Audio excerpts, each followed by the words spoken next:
बिस्मिल्लाहिर्रहमानिर्रहीम। स्टार्ट करते हैं जतोई के चैप्टर नंबर 10 की पार्ट 2 वीडियो। इस वीडियो में हम कैटरेक्ट की जनरल डेफिनेशन और इसकी क्लासिफिकेशन की बात करेंगे। अब कैटरेक्ट को हम मोतिया भी कहते हैं। अब मोतिया जो होता है ना वो बेसिकली इसका एक मिसनोमर है, ये मोतिया नहीं बनता है। इसमें बेसिकली जो क्रिस्टलाइन लेंस होता है ना उसके अंदर ओपेसिफिकेशन होती है, मतलब क्लाउडी लाइक अपीयरेंस हो जाती है हमारे क्रिस्टलाइन लेंस की। अब इसकी ना कुछ क्लासिफिकेशन आती हैं। On the basis of age of patient हम इसको क्लासीफाई करते हैं। On the basis of location of जो ओपेसिटी बनती है लेंस के अंदर, उसकी बेसिस पर हम इसको क्लासीफाई करते हैं। और तीसरी इसकी क्लासिफिकेशन आती है on the basis of degree of opacity, किस डिग्री की ओपेसिटी है। और चौथी इसकी क्लासिफिकेशन आती है कि कंजेनिटल है यहाँ पे रिक्वायर्ड है। तो स्टार्ट करते हैं सबसे पहले एज ऑफ पेशेंट पे हम इसको कैसे क्लासीफाई करते हैं। सबसे पहले बात करें तो जो कंजेनिटल कैटरेक्ट है वो नाम से ही जाहिर है कि ये बर्थ पे प्रेजेंट होगा, बर्थ पे प्रेजेंट है। उसके अलावा इन्फेंट फिर आता है इन्फेंटाइल कैटरेक्ट। इन्फेंटाइल नाम से ही जाहिर है कि ये कब प्रेजेंट होगा, इन्फेंसी यानी जो एज होती है ना चिल्ड्रन के अंदर ये बेसिकली होता है infantile cataract. Next juvenile cataract, ये हमारे पास जो एज ग्रुप होता है ना टीन एजर्स, उनमें होता है, टीन एजर्स के अंदर ये हो रहा होता है। नेक्स्ट आता है अडल्ट कैटरेक्ट, ये नाम से ही जाहिर है कि ये अडल्ट में होगा। नेक्स्ट आता है प्री सेनाइल। प्री सेनाइल की बात करें तो सेनाइल हम किसको बोलते हैं, बूढ़े लोगों को। सो प्री सेनाइल जो एज होती है ना बिफोर 50 ईयर्स की जो एज होती है ना उसको हम बोलते हैं प्री सेनाइल। सो प्री सेनाइल कैटरेक्ट जो 50 ईयर्स की एज से कम वाले लोगों में अगर हो तो उसको हम प्री सेनाइल बोलेंगे। और अगर आफ्टर 50 ईयर्स की एज में हमारे पास कैटरेक्ट डेवलप हो तो उसको हम सेनाइल कैटरेक्ट बोलते हैं। ये बात होगी on the basis of age of patients में। कंजेनिटल था जो कि बर्थ पे होता है। उसके अलावा इन्फेंटाइल चिल्ड्रन में, जुवेनाइल टीनेजर्स में, अडल्ट्स में अडल्ट कैटरेक्ट, प्री सेनाइल जो है बिफोर 50 और आफ्टर 50 हमारे पास हो गया सेनाइल कैटरेक्ट। अब on the basis of location of opacity हम कैसे क्लासीफाई करते हैं कि हमें पता है कि ये एंटीरियर साइड है और ये पोस्टीरियर साइड है, क्योंकि हमने कहा था कि जो एंटीरियर साइड होती है वो लेस कन्वेक्स होती है जबकि जो पोस्टीरियर साइड है वो ज़्यादा कन्वेक्स होती है। अगर ये कैप्सूल को इन्वॉल्व कर ले, हमें पता है ना कि कैप्सूल ने सराउंड किया होता है। अगर ये कैप्सूल को इन्वॉल्व कर ले तो कैप्सूलर कैटरेक्ट होगा, लेंस का कैप्सूल इन्वॉल्व है। अगर ये कैप्सूल से नीचे वाले एरिया को इन्वॉल्व कर ले यानी सब कैप्सूलर एरिया को इन्वॉल्व कर ले, फॉर एग्जांपल यहाँ पर देखो ना तो ये कैप्सूल है और ये कैप्सूल से नीचे वाला एरिया, सब कैप्सूलर, पोस्टीरियर सब कैप्सूलर इसकी एग्जाम्पल में आता है।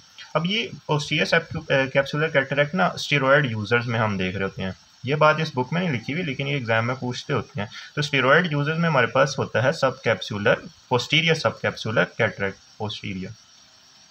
नेक्स्ट आता है कॉर्टिकल। जो कॉर्टेक्स वाला रीजन है ना, कॉर्टेक्स वाला रीजन हमें पता है ना कि जो लेंस फाइबर्स होते हैं, हमने यहाँ पे बात की थी कि जो लेंस फाइबर थे वो कंटिन्यूसली फॉर्म होकर इस वाले रीजन में आ रहे थे। ये वाला सारा रीजन था कॉर्टेक्स का और यहाँ से फिर वो जा रहे थे न्यूक्लियस में। ये सारा न्यूक्लियस वाला रीजन है। तो अगर कॉर्टेक्स में हमारे पास ये डेवलप हो जाए तो उसको हम कहेंगे कॉर्टिकल, या एंटीरियर साइड पर ज़्यादातर हो जाता है तो हम इसको कहते हैं एंटीरियर कॉर्टिकल, या फिर ये पेरिफेरी में हो सकता है तो हम इसको कहेंगे कोरोनरी या फिर पेरिफेरल कॉर्टिकल कैटरेक्ट। सुप्रा न्यूक्लियर। अब सुप्रा न्यूक्लियर नाम से जाहिर है कि न्यूक्लियस के सुपीरियरली, ये न्यूक्लियस वाला रीजन है। तो ये वाला जो कैटरेक्ट प्रेजेंट है ना इसको हम लेमिनर भी कहते हैं और सुप्रा न्यूक्लियर भी कहते हैं, यानी न्यूक्लियस के अराउंड प्रेजेंट है। तो सुप्रा न्यूक्लियर हो गया। फिर आता है न्यूक्लियर। अब न्यूक्लियर नाम से ही जाहिर है कि ये न्यूक्लियस के अंदर होगा। और उसके बाद आता है टोटल कैटरेक्ट। टोटल कैटरेक्ट यानी होल अगर लेंस इन्वॉल्व हो जाए तो उसको हम कहेंगे टोटल कैटरेक्ट। तो ये हमने बात कर ली on the basis of location of opacity. Next आता है on the degree of opacity, किस डिग्री की ओपेसिटी है।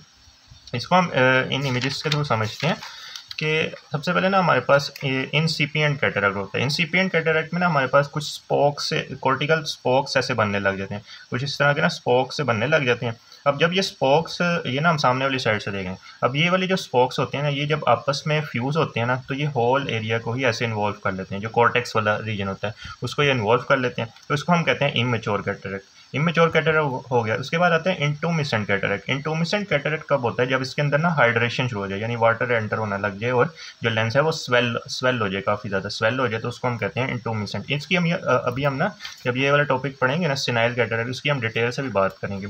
तो इंटुमिसेंट कैटरेक्ट होता है। फिर उसके बाद मेच्योर कैटरेक्ट होता है। मेच्योर कैटरेक्ट तब होता है जब इसके अंदर ना जो न्यूक्लियस होता है वो कॉर्टेक्स से लेकर जो कैटरेक्ट होता है वो कॉर्टेक्स से लेकर कैप्सूल से लेकर न्यूक्लियस वाले तमाम रीजन को इन्वॉल्व कर ले, तो उसको हम मेच्योर कैटरेक्ट बोलते हैं। ये बात होगी मेच्योर कैटरेक्ट की। फिर आता है हाइपर मेच्योर। हाइपर मेच्योर तब होता है जब एक पोल्टिशियस सा मैस बन जाता है लेंस के अंदर। यानी नेक्रोसिस वगैरह शुरू हो जाता है। अब उसके बाद अगर कैल्सिफिकेशन हो जाएगी तो कैल्सीफाइड मैस बन जाएगा, और अगर मिल्की वाइट से अपीयरेंस आ जाए ना, फॉर एग्जांपल यहाँ पर देखो ना, तो ये मिल्की लिक्विड बना हुआ है कॉर्टेक्स के अंदर, तो ये वाली अगर अपीयरेंस आ जाएगी तो उसको हम कहते हैं मोरगैग्नियन। अभी आपने परेशान नहीं होना, अब इनकी हम डिटेल भी देखेंगे सेनाइल कैटरेक्ट के अंदर।